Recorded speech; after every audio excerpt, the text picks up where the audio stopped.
Hello बच्चों, चलिए प्रश्न पढ़ते हैं। द्रव्यमान एम तथा त्रिज्या आर का एक ठोस गोला अपने व्यास के परित्र घूर्णन कर रहा है। उसी द्रव्यमान तथा उसी त्रिज्या का एक ठोस बेलन सिलेंडर बी अपने ज्यामितीय अक्ष के परित्र घूर्णन कर रहा है।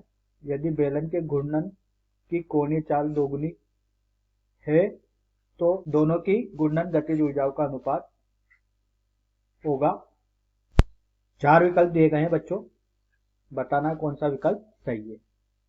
तो आइए बच्चों प्रश्न के लिए सर्वप्रथम मुख्य अवधारणा की चर्चा करते हैं। मुख्य अवधारणा, तो देखिए बच्चों, यहाँ से जो मुख्य अवधारणा होगी इस प्रश्न के लिए वो कुछ इस प्रकार से होगी कि कोई असममित आकृति का बच्चों यहाँ पर एक पिंड है और ये बच्चों इस अक्ष के परित कोणीय वेग ओमेगा से घूर्णन कर रहा है और इसका जड़त्व आघूर्ण आई है, तो इसकी जो घूर्णन गतिज ऊर्जा होगी वो होगी 1/2 आई ओमेगा वर्ग के।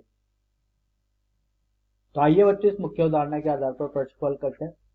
तो देखिए बच्चों, जहां से एक ठोस गोले का निर्माण करते हैं जिसका द्रव्यमान है वो त्रिज्या आर है।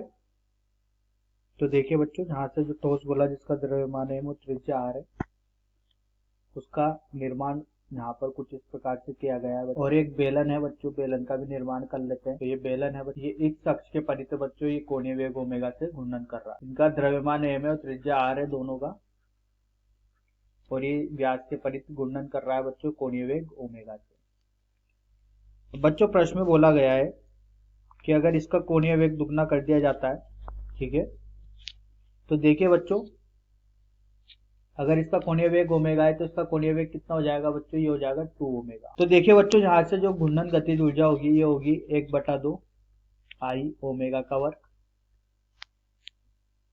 तो बच्चों अगर ठोस गोले के लिए देखा जाए तो ये होगा 1/2। इसके लिए बच्चों जो जड़त्व आघूर्ण होता है वो होता है 2/5। लेकिन बच्चों यहाँ पर 2/5 mr का वर्ग लिखना पड़ेगा। जड़त्व आघूर्ण व्यास के पर ये हो गया जड़त्व आघूर्ण गुणा ओमेगा का वर्ग।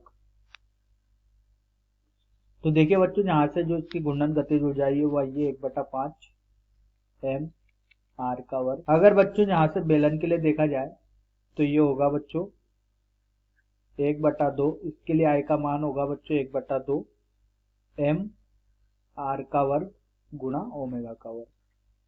तो इसके लिए बच्चों जो यहाँ से गतिज ऊर्जा आएगी बेलन की वो आएगी 1/4 m r का वर्ग। लेकिन बच्चों यहाँ पर कोणीय वेग को दुगना कर दिया जाता है तो ये होगा 1/4 m r का वर्ग, ये होगा 2 ओमेगा का वर्ग। तो यहाँ से निकल के आएगा m r का वर्ग। अनुपात पूछा गया है तो बच्चों ये गतिज ऊर्जा यहाँ पर ठोस गोले की और गतिज ऊर्जा यहाँ पर बेलन की ये होगा, ये है 1/5 m r का वर्ग ओमेगा का वर्ग बटे m r का वर्ग ओमेगा का वर्ग।